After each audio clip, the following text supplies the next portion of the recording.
Qual o interesse do senador e presidente do Congresso Nacional, Rodrigo Pacheco, do PSD, em ver modificadas algumas das regras de permanência e de ingresso dos ministros ao Supremo Tribunal Federal? Para falar sobre Minas Gerais, o foco é o governador Romeu Zema e a relação com a Assembleia Legislativa. O governador do Partido Novo decidiu colocar em marcha a adesão ao regime de recuperação fiscal proposto pelo governo federal e também as propostas relacionadas à eventual privatização de CEMIG e Copasa. Mas será que ele tem chances reais de prosperar nessas intenções?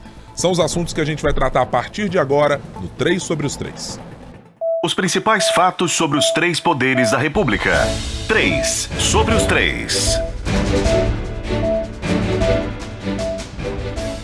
Olá, seja muito bem-vindo, seja muito bem-vinda aqui ao 3 sobre os 3. Semanalmente, você já sabe, um trio de jornalistas aqui da Sempre Editora está trazendo as principais análises e informações a respeito da política nacional na interface entre os três poderes, executivo, legislativo e judiciário, sempre falando para você no seu principal tocador de podcast ou no seu tocador de música. Se tiver ali possibilidade de se inscrever, faça por gentileza. Também pode nos acompanhar no youtube.com/otempo e ainda no nosso canal O Tempo. Está disponível no nosso portal otempo.com.br. Tem lá no canto alto da página a possibilidade de que você acompanhe todo o nosso conteúdo. E é sempre às sextas-feiras, a partir do início da manhã, que você já pode acompanhar o 3 sobre os 3 na íntegra. Aqui para trazer mais uma semana de análises conosco, tá aqui Marina Schettini, editora de política do jornal O Tempo. Oi Marina, como vai? Tudo bem? Tudo bem, Guilherme, é um prazer estar aqui. Temos em Brasília Francine Ferreira. Não. Eu achei que era por um momento, mas é a Amanda Carvalho que está por lá, porque aparentemente Francine Ferreira decidiu adotar o modo congressista nacional e nesta semana de feriado decidiu não fazer parte desta bancada. Amanda, seja muito bem-vinda nessa substituição à nossa Francine Ferreira, que eu não sei se está nas suas bases eleitorais, eu não sei exatamente onde ela está. Certeza que não está aqui na nossa bancada. Seja muito bem-vinda mais uma vez. Oi, Guilherme. Obrigada. Oi, Marina. Muito bom estar aqui de novo com vocês. Sempre bom tê-la conosco também. Vamos começar, então, a tratar aqui no 3 sobre os 3 sobre o assunto nacional, porque, afinal de contas, ele tem um personagem mineiro muito importante para a nossa discussão. Estamos falando do senador presidente do Congresso Nacional, reeleito neste último ano para o seu segundo mandato à frente da presidência do Senado, Rodrigo Pacheco, do PSD.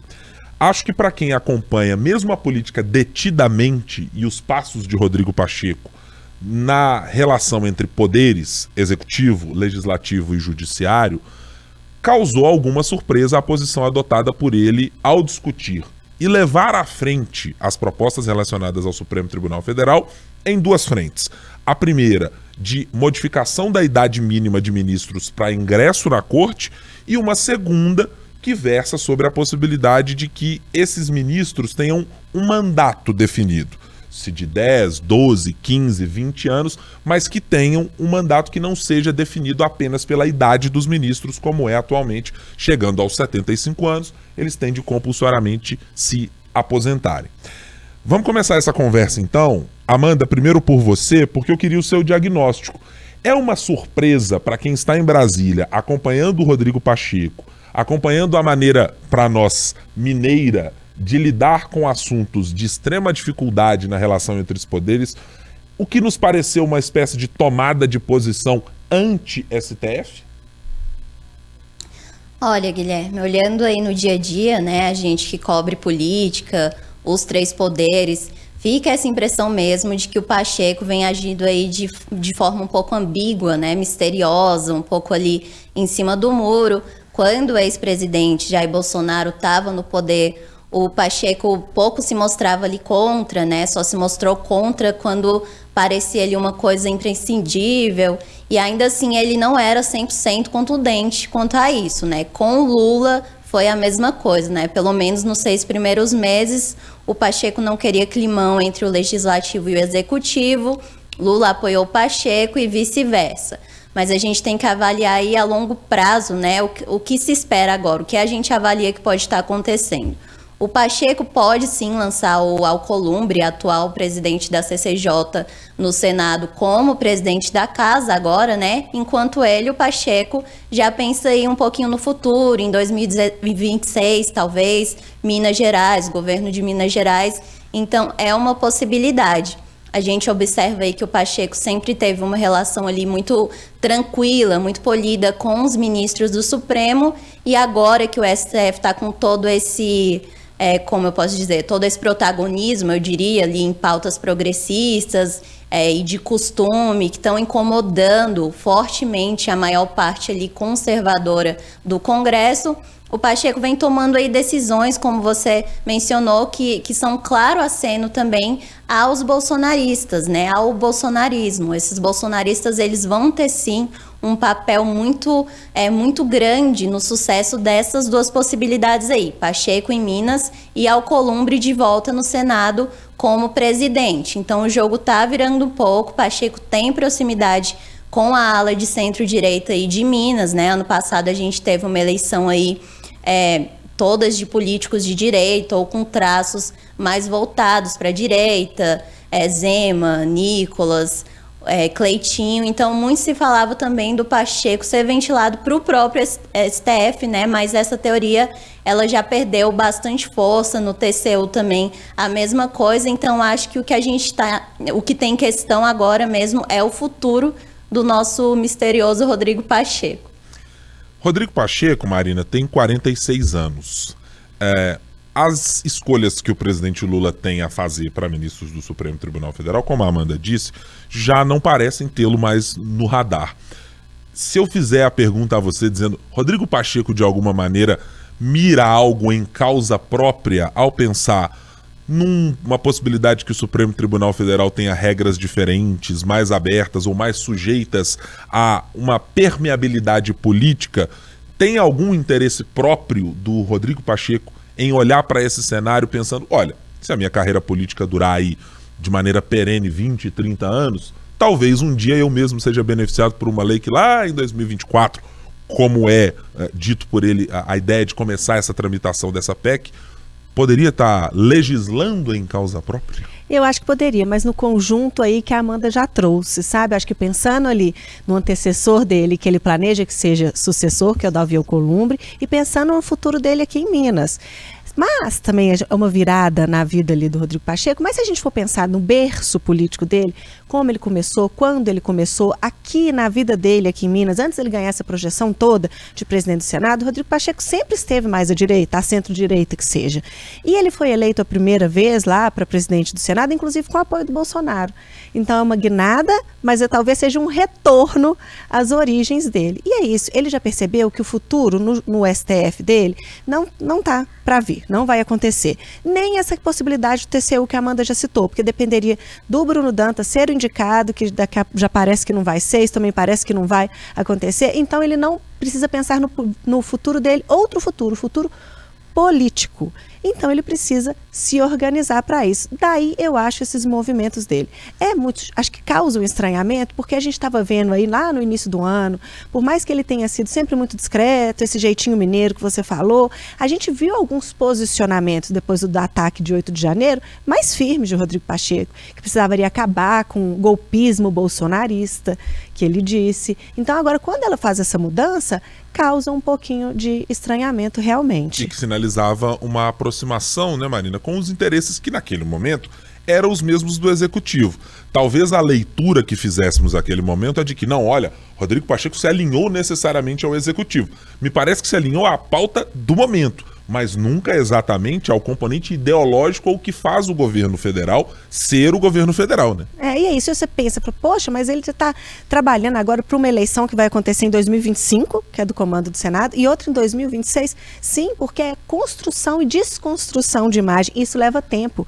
Ele ficou realmente com essa peste de esquerdista, aliado ao governo Lula, ao Lula principalmente, e agora ele precisa desconstruir isso, porque ele já percebeu que ele vai precisar, tanto ele quanto o Alcolumbre, dos bolsonaristas, do pessoal da direita e até de uma direita mais conservadora e mais radical quando a gente pensa aqui em Minas também. É isso também que a Amanda falou super bem. Se a gente for olhar quem foi eleito aqui em 2022, já dá uma ideia da gente entender que tipo de eleitor a gente tem aqui, com quem que ele vai precisar conversar. E ele precisa se descolar desse petismo, esquerda, lulismo, o que seja, que acabou ficando pregado nele aí, né? Ele foi alvo de muitas críticas de bolsonaristas, do pessoal de direita, extrema direita. Então ele precisa fazer essa desconstrução para depois fazer uma nova construção. Então leva tempo. E ele já está começando nesse processo. E você citou aí, né, as coisas do STF, né, de redução de mandato e tudo, mas também tem outras coisas que foram vistas como afronta. Ele tem uma PEC para criminalizar o uso das drogas. Justamente um assunto discutido, é de autoria dele.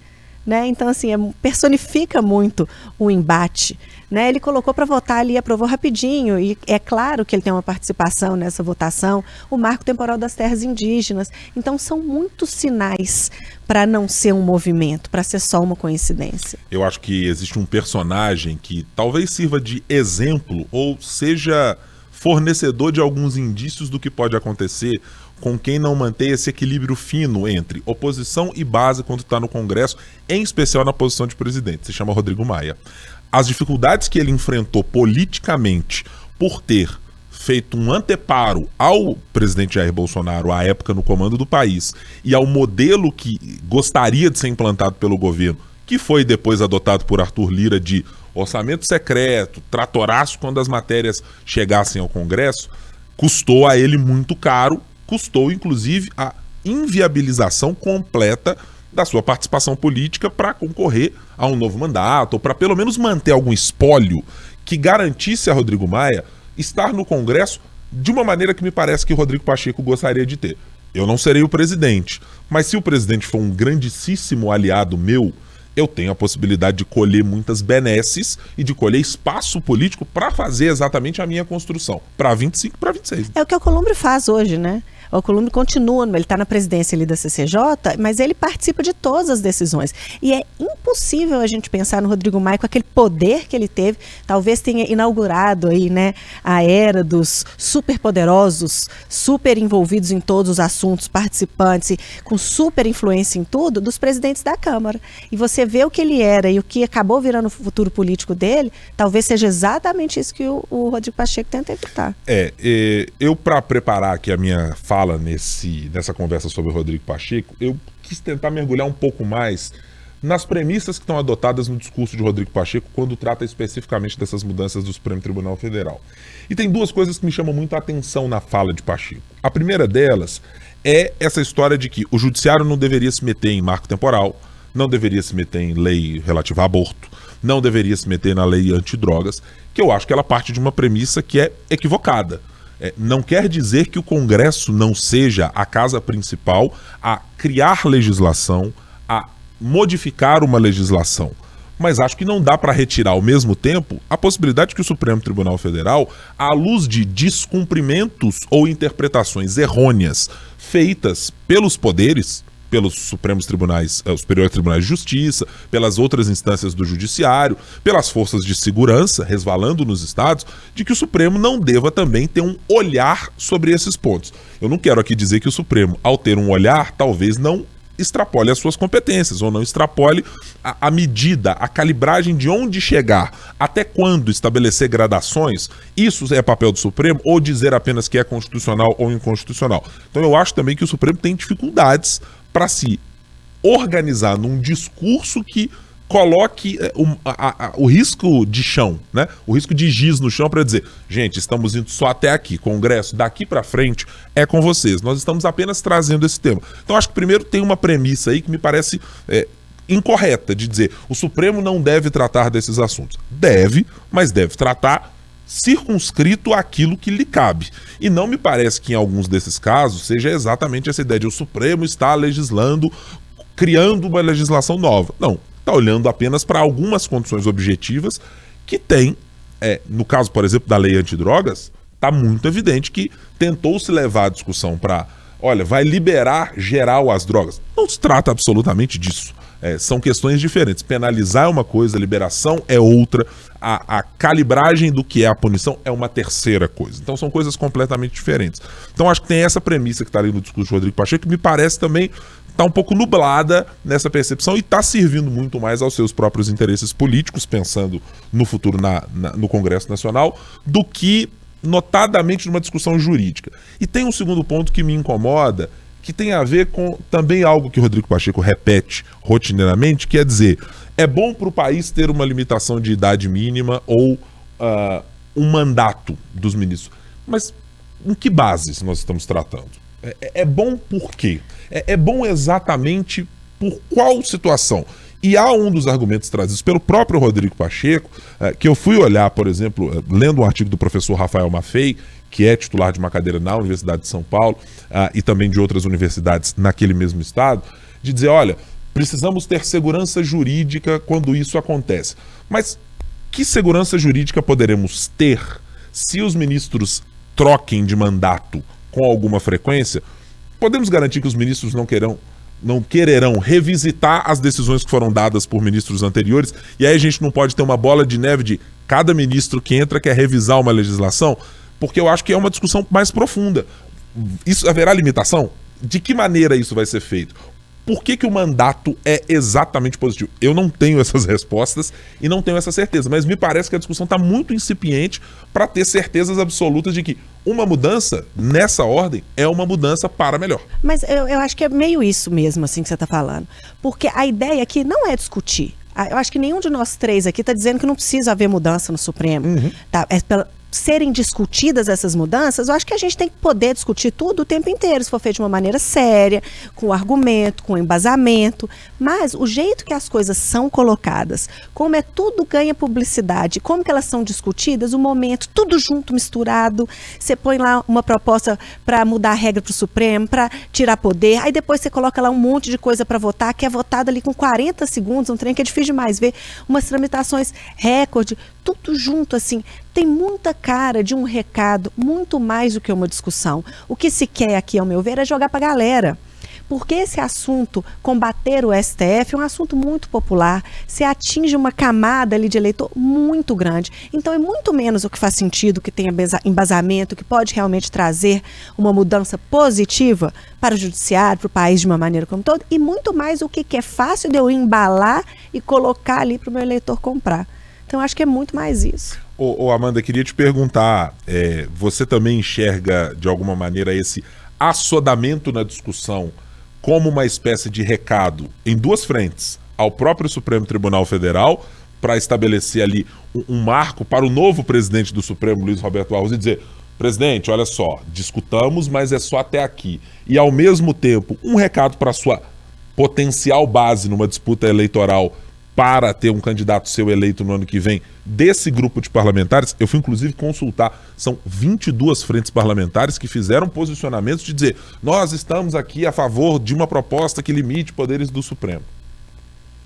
Então, exatamente, né?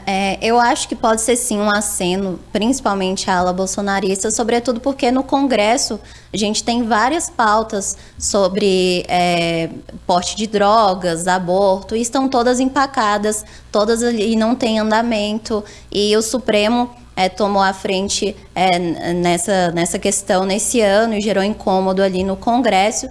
Então são coisas ali que estão em andamento no Congresso, mas nunca vão para frente. Então eu acho que nesse caso pode ser sim um aceno do Pacheco, a ala ali bolsonarista, porque como a Marina disse, essa pauta de que o Supremo está legislando, que o Supremo quer tomar o controle e definir o rumo do país, é uma pauta antiga, é uma coisa ali que já vinha desde muito, muito antes, né? Ali já no governo Bolsonaro também era uma pauta que o ex-presidente batia muito na tecla, então eu acho que soa assim, nesse momento, como um aceno a essa ala, muito embora a gente saiba agora que o Barroso assumiu a presidência e também precisa ali de uma sinalização do Congresso, ele que assumiu falando que não havia ali um clima tenso entre as instituições, mas a gente bem sabe que esse clima existe, ele está presente, está sendo concretizado aí todos os dias, então eu acho que sim, pode ser um aceno nesse momento.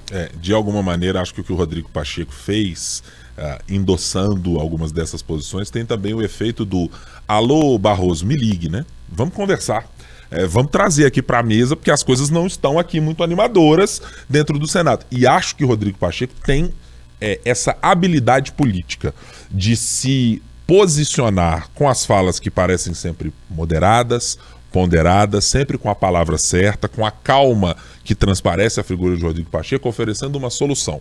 Ele se porta sempre como alguém com uma porta aberta para oferecer uma solução para quem quer que seja. Para os seus pares, para aqueles deputados, para aqueles senadores, para integrantes de outros poderes. Vocês precisam de uma conversa? Eu estou aqui para fazer essa mediação, se vocês precisarem, com toda a calma. Tanto que mesmo nos discursos em que dizia, olha, acho que o STF está legislando e etc., ele dizia, não quero aqui criar nenhuma rusga, não quero aqui criar nenhuma animosidade entre os poderes, é para ser tudo feito na base de uma conversa e etc. Mas acho que tem um pano de fundo de tentar se cacifar para um tamanho político que ele sabe que inevitavelmente perderá não estando sentado na cadeira de presidente do Senado. Ela tem uma força gigantesca, ela é capaz de garantir holofotes, de garantir tentáculos pela política nacional, a você conversar com o presidente de diretório de partido, com gente de correntes diferentes e abrir um leque de opções para candidaturas em diversos poderes ou mesmo para candidaturas políticas de disputas, como a gente mencionou aqui no governo de Minas, eventualmente, ou uma própria recondução para o Senado, se assim for o desejo do senador, mas que ele tem a noção clara de que precisa se reposicionar. Se eu não estiver sentado na cadeira, farei o quê? Qual é o tamanho do meu poder? Quantas garrafas vazias terei para vender na hora em que eu não estiver mais sentado na cadeira de presidente? E acho que isso tem um efeito prático. O Rodrigo Pacheco é evidentemente um político muito inteligente, com uma visão que parece ser de médio e longo prazo, diferentemente de muita gente que no Congresso Nacional às vezes atira a queima-roupa para tomar suas decisões.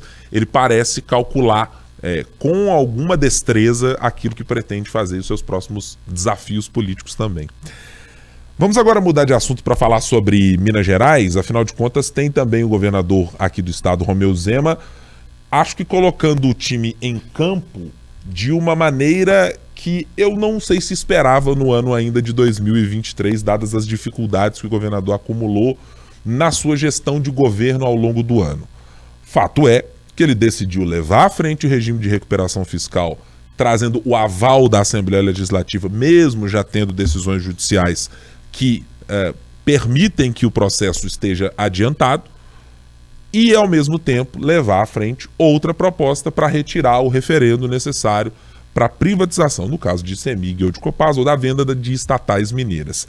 Marina, do ponto de vista objetivo, para quem começou o ano dizendo, dos 77 deputados, temos uma base de 56, talvez 57.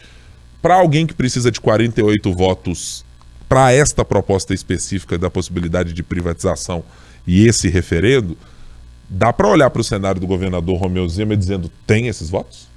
O governador Romeu Zema não tem os 57 votos que ele pensava que tinha lá no começo do ano. Até porque base não é mais base como a gente via base anteriormente. A conta chegou. Né? A birra do pessoal da base do governo é que o governo não tem cumprido acordos. A gente tem acordos lá de janeiro que ainda não foram cumpridos. E quando a gente fala em acordo, a gente pensa em indicação para cargos, aí vai estatais, primeiro, segundo escalão, terceiro escalão, liberação de verbas. O argumento do governo é que está tudo bem, que não há um problema, que vitória é vitória, com a atual configuração agora das relações executivo e legislativo, vitória por 1-0 é a mesma coisa de vitória por 10-0, as duas são para ser comemoradas, que não dá para fazer tudo ao mesmo tempo, que os deputados precisam ter calma, que os acordos estão sendo cumpridos, mas que cada coisa ao seu tempo. Eu concordo, eu acho isso tudo, eu concordo com todos esses argumentos que o pessoal do governo fala, mas é fato que a relação não é a mesma do começo do ano, como você citou. Essa relação foi se desgastando e a gente chegou onde a gente está aqui agora, que o governo está tendo dificuldade para manter quórum e para aprovar projetos com quórum normal, quórum mínimo. Né? Imagina quórum qualificado, que é uma PEC, por exemplo, são 48 votos. Se ele não está tendo os 39 para poder fazer essas coisas básicas, conseguir esses 48, vai ser mais difícil, mais complicado. E eu acho que não é um problema, por exemplo, do secretário de governo Gustavo Valadares. Eu acho que ele está tentando realmente, né? A gente vai pensar movimentos agora mais próximos, ele está tentando fazer essa aproximação, mas eu acho que é uma característica de governo mesmo, do governo Zema, do governo novo, que ainda não entendeu que essa base não é a base de antes, não tem como fazer, ó, sentar e falar assim, olha aqui, ó, você vai ser minha base, eu vou te dar isso, agora vote comigo eternamente. Acabou, a negociação é no varejo, é caso a caso, é projeto a projeto e tem que manter o deputado satisfeito. Nossa, mas isso é coisa que se fale? Sim, manter o deputado satisfeito. Quando ele faz um questionamento, que ele seja respondido, ele tem que se sentir atendido, você tem que sentar ali para conversar com ele sobre verba, sobre cargo, sobre tudo, sempre que ele demandar. Não dá para fechar as portas. E a gente viu lá no começo do mandato, a gente chegou a discutir aqui que a gente estava vendo um governo Zema diferente, né? O governo estava recebendo todo mundo, respondendo, todo mundo que queria ser atendido ia ser atendido, estava abrindo a torneira lá, a gente ainda chegou a dizer, poxa, mas ele está abrindo tanto agora, o que ele vai ter para negociar depois? Não vai ter nada para negociar.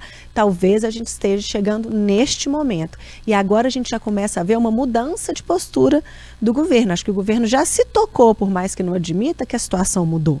Tanto que a gente já até noticiou aqui, né, demos exclusivamente aqui no nosso jornal, que na terça-feira vai ter uma espécie de happy hour. Eles não gostam de chamar de happy hour, mas é um encontro ali bem informal que vai reunir governador, vice-governador, secretariado inteiro, e todos os deputados da base estão convidados para ver se estreita relações, para ver se acaba com essa formalidade e todo esse protocolo para reunir secretário, governador, vice-governador e deputados. É mais uma tentativa ali do Gustavo Valadares de dizer, olha, essa relação do jeito que está não vai para frente, não vai andar. Eu acho muito ousadia e acho que o governo tentar achar que não vai precisar dos deputados. E acho que o governo continua errando, apesar de já estar começando esse movimento de tentar aproximar os deputados. Como você citou aí, a tramitação do RRF. O governo podia ter evitado mais um desgaste, e um desgaste público. Teve que ter o presidente da Assembleia, o Tadeuzinho, de convocar uma entrevista ali, dar uma coletiva, dizer, olha, está aqui, recebemos o projeto, mas ele só vai começar a tramitar quando o governo fizer uma coisa que está prevista em lei, que é mandar para a gente o plano de recuperação fiscal.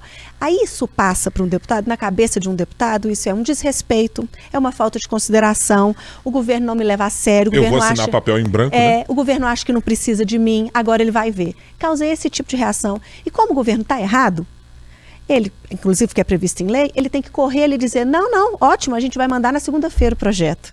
Então tem que abaixar a cabeça e dizer, vocês estavam certos, publicamente. Podia ter evitado, como podia ter evitado tantos outros.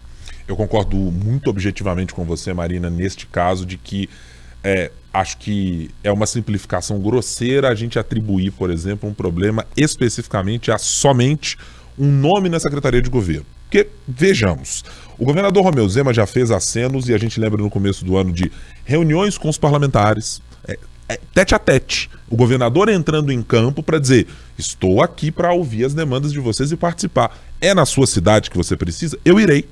É no município em que a gente vai anunciar, se o senhor quer estar ao meu lado, senhor deputado, senhora deputada, eu estarei. Depois, com o Igor Eto, que sempre foi tido pelos parlamentares, eu acho que é raríssimo eu encontrar, das pessoas com as quais a gente conversa aqui no Café com Política ou em outras conversas, alguém que dissesse que não gostasse do secretário de governo, muito antes pelo contrário, era sempre dizer, olha, é uma pessoa cordial, a gente adora, tem um bom tratamento, mas negociações políticas são uma coisa, a conversa do dia a dia é outra. O vice-governador Matheus Simões, até a chegada de Gustavo Valadares para o cargo, também entrou a campo, chamou os deputados em uma reunião para tentar fazer algum elan entre eles e dizer, olha, eu gostaria de contar com os senhores, nós vamos cumprir tudo o que foi pedido. Chegou a fazer críticas públicas à oposição, de dizer, olha, a gente cumpriu acordos, a gente fez, eu não sei mais o que eu posso fazer para a oposição, para dizer que nós estamos aqui querendo conversar, ouvi-los e trazer tudo. O mesmo caso vale para o secretário Gustavo Valadares. Não há quem na Assembleia Legislativa tenha um senão para dizer do ponto de vista da relação como é uma figura absolutamente afável, que é alguém com um trato político fino, com uma experiência de Assembleia muito ligada aos meandros do que é ser um deputado, é saber exatamente onde aperta o calo na base eleitoral de um deputado. mas é claramente esse diagnóstico que a Marina fez.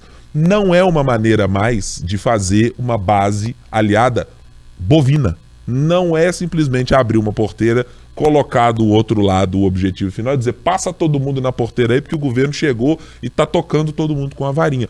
Isso a gente consegue ver nas câmaras municipais, a gente consegue ver no Congresso Nacional, a gente consegue ver na Assembleia Legislativa. É um fenômeno de mudança no presidencialismo de coalizão, na maneira que os parlamentares se enxergam e enxergam a sua relação com o Poder Executivo. Então me parece que o governo Zema vai encontrar essas dificuldades até o seu último dia de governo, porque ela tem a ver, claro, em alguma medida, com o que o governo é capaz de garantir aos parlamentares, atender aos parlamentares e às suas demandas, e no tamanho da promessa que é dada, olha, isto eu cumprirei ou isto eu não posso cumprir, é quase o quanto é capaz de dizer não, porque também dizer sim o tempo todo cria uma insatisfação na medida em que você não é atendido. Mas me parece muito evidente que é uma mudança de patamar de discussão. Os deputados hoje, e mesmo aqueles que a gente trata de perfis que são novatos na Assembleia, quase todos eles têm uma experiência de carreiras políticas ou nas prefeituras, ou têm parentes políticos que já atuaram na Assembleia Legislativa. Então ninguém chega ali verde para essa discussão. E sabe muito bem que nas vésperas de um ano eleitoral, uma promessa feita por um governo, ela tem uma necessidade para o parlamentar. É de garantir que a sua base eleitoral esteja plenamente atendida, com a obra pronta, com um evento garantido em que ele e o governador estejam lá para dizer, isso aqui é fruto de emenda deste deputado, isso aqui é recurso enviado por este deputado, isso aqui é uma emenda que nós conseguimos junto ao DR, à Secretaria de Saúde, à Secretaria de Educação, ou o que quer que seja.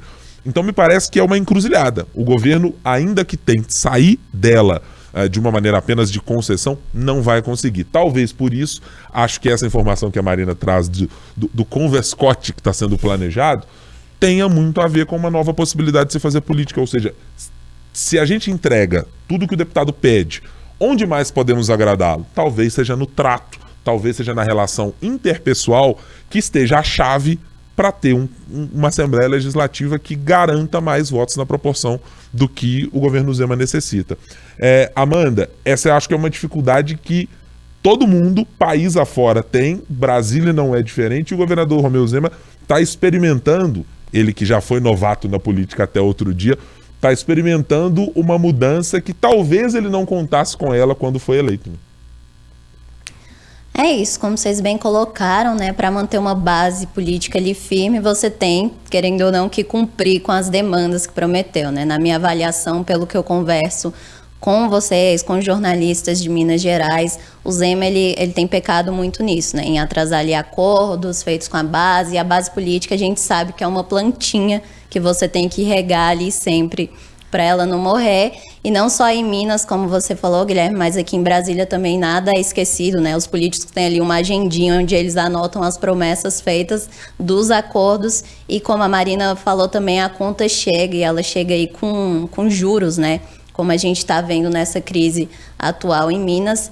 Então a questão é como resolver isso agora, né? A gente já tem essa articulação aí para tentar harmonizar, mas me parece um desafio essa hora, especialmente quando há esse racha atual aí na base, na direita, no geral, né? Os bastidores aqui falam muito sobre isso também, sobre essa postura do Zema de morde e assopra constante, de estar sempre ali incomodando mais de uma frente ao mesmo tempo. Então, gera atrito, né? Já está gerando atrito, a crise já se instalou, então a gente viu também muita tentativa do Zema de mitigar essa falta de articulação política ao longo desse mandato com nomeações, substituições.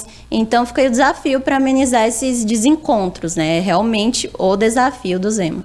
E tem um componente adicional, né, Marina? O da política, porque o governador Romeu Zema também colheu alguns dissabores quando se indispôs com uma base que não tinha exatamente uma coesão, porque quando a gente trata de deputados que têm um perfil muito mais ideológico, eles são movidos ora pela opinião pública, ora pela própria opinião e ora pelas circunstâncias de governo. Tem uma variação de muito disso. Mas no episódio mais recente que o governador mexeu ali, cutucou de alguma maneira o grupo mais próximo do bolsonarismo, é mais uma tacada em contrário que ele deu à sua própria base, que já não era estável com esses parlamentares. É, porque não é possível, eu acho que isso não é verdade, que ele não saiba a situação que ele enfrenta na Assembleia. É impossível que ele não saiba disso. Então ele vai ali e arruma outra confusão. O Zema, assim, ele não pode ter 2026 na frente dele e esquecer que tem o resto aqui a ser feito. Até 2026 ele precisa manter a boa situação dele aqui no Estado. E ele depende, sim, muito da Assembleia. Quando você estava falando aí, Guilherme, eu só pensava assim, bendita ou maldita emenda impositiva. Redes sociais. Como esses dois componentes mudaram realmente essa relação executivo e legislativo. Não é mais a mesma coisa. O governo não detém a caneta, porque a gente falava antes, o governo tem a caneta, qualquer coisa ele consegue fazer. Não é mais, ele até tem a caneta, mas os deputados já têm o que eles querem. E o pior é que eles querem coisas bem menores do que o dinheiro, né? Eles querem essa presença que você falou, eles querem conseguir subir ali num palanque e falar que eles trouxeram tal obra, ter a foto com o governador. Então eu acho impressionante que o Zema ainda continue cometendo esses erros. Não dá para colocar ali uma viseira ali, prestar atenção só em 2026 e não entender que isso é uma construção. Eu acho que ele comete vários outros erros também. Quando ele diminui o Nordeste do país, né? Quando ele caça essas brigas com quem já está mais ali do lado dele do que contra. Então acho que ele precisa prestar atenção nisso todo. E eu acho que também, Marina, há um descompasso claro sempre das expectativas. O governo que tem uma necessidade, no caso do Partido Novo e pessoalmente do governador Romeu Zema e do seu vice, professor Matheus, de serem identificados como o governo de Minas que deu certo com a estampa, com o DNA e com a maneira de se fazer política do Partido Novo, tem à sua frente sempre uma fatura que me parece muito cara para ser cobrada. Para dizer, olha, se não der certo em Minas, o que será de nós? Como legenda, para dizer, olha, isso aqui é a nossa maneira de fazer política. E eu acho que neste caso, tanto o regime de recuperação fiscal quanto a proposta para a retirada do referendo para posteriormente levar a uma eventual privatização de Copasa e Semig, elas são muito caras para esta ideia, para esse componente ideológico, a maneira como o Partido Novo enxerga que deve ser feita uma administração do Estado brasileiro.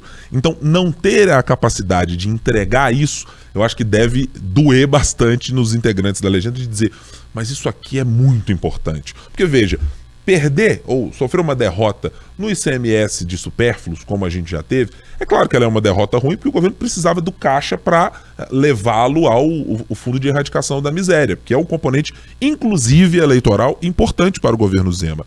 Mas ela não é ideologicamente aquilo que o partido quer para si. Neste caso das duas propostas que chegaram para a Assembleia, essas me parecem ter uma ligação umbilical com o que o Partido Novo quer projetar para o futuro, e que a própria imagem do governador Romeu Zema quer projetar. Se você olha para o cenário de maneira geral, quem talvez tenha algum tipo de competição nessa mesma ideia de, olha, vamos fazer concessões ou algo dessa natureza, talvez seja apenas o governador Eduardo Leite, do Rio Grande do Sul, porque Tarcísio de Freitas faz, mas sabe fazer, me parece, alguma calibragem, ou tem alguma maneira de dizer, olha, isso aqui é importante, mas eu sou de um quadro fixo e que já trabalhou na estrutura burocrática, que entende como funciona, então que nem tudo pode ser resolvido dessa maneira. Mas acho que o governador não. O governador carrega essa necessidade de se dizer, eu tenho uma exclusividade de um jeito de fazer política que é do meu partido e que precisa ser colocado à prova e sair dessa gestão Zema 2 do pedestal. Porque, do contrário, vai dizer-se, bom, o Partido Novo não sabe fazer política, o Partido Novo não negocia com os deputados, o Partido Novo não atende aquilo que a política necessita, e eu tenho certeza que não é isso o que o governador quer ter para si no futuro. É o único governo do Novo, né? E se for essa a intenção mesmo, não dá para ficar só no happy hour. Precisa ter uma mudança de postura. Porque eu ouvi de um deputado, não, a gente não tem acordo, a gente ainda vai construir, mas olha, ainda tem muito tempo até o final do governo, a gente deixa começar a tramitar e vai costurando para conseguir ali a PEC e o RRF. Mas esse argumento eu acho que é um argumento ruim, porque se a gente for pensar no próprio RRF, ele está lá na Assembleia para ser votado desde o primeiro ano do governo de Zema. Ele mandou esse projeto para lá em 2019. Então, não é porque tem muito tempo que vai conseguir aprovar, vai conseguir construir essa maioria ali que precisa para poder votar esses 2 projetos. Eu acho que é um longo caminho. Do jeito que está, acho que esse é o pior momento desse segundo mandato do Zema. Em especial porque são projetos que resvalam diretamente nos servidores e se a gente pode olhar para uma espécie de microcosmo do que podem ser os problemas que advenham disso, é só olhar para a privatização, a concessão do metrô e ver o quanto foi difícil para o governo lidar com os servidores que são servidores concursados e que fizeram manifestação, os próprios deputados que se colocaram em contrário, o governo federal que mostrou que não gostaria daquela proposta, ou seja, tem um balaio enorme de problemas que vem acoplado com essas propostas. São impopulares, ano que vem a gente tem eleição, os deputados eles estão muito ligados às prefeituras, e quando você fala de tirar direito de servidor, de vender patrimônio que é do Estado, isso não é coisa que é fácil de você vender para o eleitor, até porque, olha, a gente vai ter que cortar aqui, mas pensando em sanear as contas. Isso é muito abstrato, é muito difícil de você transmitir isso para o eleitorado de maneira geral. E ano que vem é isso, ano que vem é eleição. Então não é uma boa hora para esses deputados apoiarem propostas assim. Acho que a palavra comunicação vai se tornar crucial para o governo Zema daqui para frente se firmar e conseguir sair da gestão Zema 2 de uma maneira mais sublime, né? Dizendo, olha, isso aqui é o modelo novo de se fazer política e assim conseguimos tocar um Estado com as contas combalidas, como é ainda o Estado de Minas Gerais. Chegamos ao fim aqui do nosso podcast, estamos nos aproximando, claro, para os nossos momentos finais, então vamos começar hoje, Marina Schettini, pela Amanda Carvalho, para fazer as honras da casa sobre no que deveremos prestar atenção na próxima semana. Amanda, o Congresso volta, né, a trabalhar, esperamos que a Francine Ferreira também volte, né, porque afinal de contas, ela precisa reforçar a equipe, né? Então, Amanda, o que esperar para a semana que vem? Qual é a sua aposta no que deveremos prestar atenção na política nacional ou local? Francine, se ouviu o podcast, volte para semana que vem para ajudar a gente aqui na redação. E no Congresso, acho que a gente tem que ficar de olho na votação das offshores na Câmara, né? Uma pauta aí que inicialmente a gente esperava enfrentar uma certa resistência ali do Congresso mais conservador, mas pelo que a gente já apurou aqui, tem ali um acordo já, é bem possível que passe, e eles querem votar ali sem a presença do Lira, né? O Lira ainda não vai estar aqui na semana que vem, então vamos ver aí se essa proposta tão importante para o governo bater aquela meta de déficit zero vai ser votada e se vai dar tudo certo. Marina Schettini, com o que você acha que deveremos ter na próxima semana, com que problemas a política mineira ou a política nacional terá de lidar na semana que vem? Já que a gente estava falando de Assembleia, eu vou continuar na Assembleia, né? Na verdade, eu quero olhar para o governo novo, o governo Zema. Quero ver se vai enviar mesmo o plano de recuperação fiscal para a Assembleia na segunda-feira, como prometeu, e quero ver também como que vai ser esse encontro aí na fim da tarde, na terça-feira, ou happy hour, para ver qual que vai ser a receptividade dos deputados e o comportamento dos secretários. Se eles vão entrar no que o Gustavo Valadares está querendo, esse personagem, né? Nesse movimento, nesse tipo de relação que o Gustavo Valadares está planejando. Porque senão também não há secretário que aguente, né? Ficar lutando contra a maré. É muito difícil. E eu vou aqui puxar a sardinha para a bancada mineira e vou fechar a questão com a Marina. Eu acho que inclusive pela dificuldade que a gente mencionou aqui no podcast do que é isso para o governo Zema, eu estou muito curioso para ver como sairá. Eu imagino, evidentemente, que todo mundo vai sair da reunião e do Converscote dizendo assim, foi muito bom, conversamos bastante, as coisas foram todas alinhadas. Mas eu acho que vai ser na outra semana que a gente vai saber exatamente as lacunas de onde alguém não sentiu firmeza, ou aquela conversa inicial não foi exatamente como saiu da festa, ou algo dessa natureza. Então eu vou fechar com a Marina neste caso. Senhoritas, obrigado pela presença. Marina, semana que vem você está por aqui, né? Eu sou uma pessoa que trabalha sempre, né? Estarei aqui quinta-feira que vem. Exceção dos períodos de férias, períodos. Micro, nanoférias. Dos vários períodos de férias que acontecem, dos quais eu gostaria, inclusive, de desfrutar, claro, mas ainda não foi possível. Um dia talvez aconteça. Obrigado por tê-la aqui conosco. Boa semana. Eu que agradeço. É ótimo estar aqui. Até semana que vem. Amanda Carvalho, para você ter um descanso na semana que vem, eu vou falar assim, Francine Ferreira, você está convocada, você precisa voltar para Amanda descansar. Sempre bom tê-la aqui conosco também, viu, Amanda? Bom trabalho. Volta Francine, né? Eu que agradeço pelo convite, muito bom estar aqui com vocês e até uma próxima. Você, claro, que nos acompanha, portanto, já é assinante? Tá ótimo, continue assim. E o seu único dever de casa é divulgar para mais gente. Alguém que gosta de política, que você queira acompanhar ou que acompanha o nosso podcast, divulgue aí nas suas redes sociais, compartilhe do Spotify, do Deezer, do Tidal, do Castbox, do Google Podcast, de qualquer plataforma para acompanhar o 3 sobre os 3. Obrigado pela sua companhia nesta semana. A gente volta na semana que vem com mais um novo assunto aqui abordando os 3 poderes da República. Muito obrigado pela companhia. Tchau, tchau.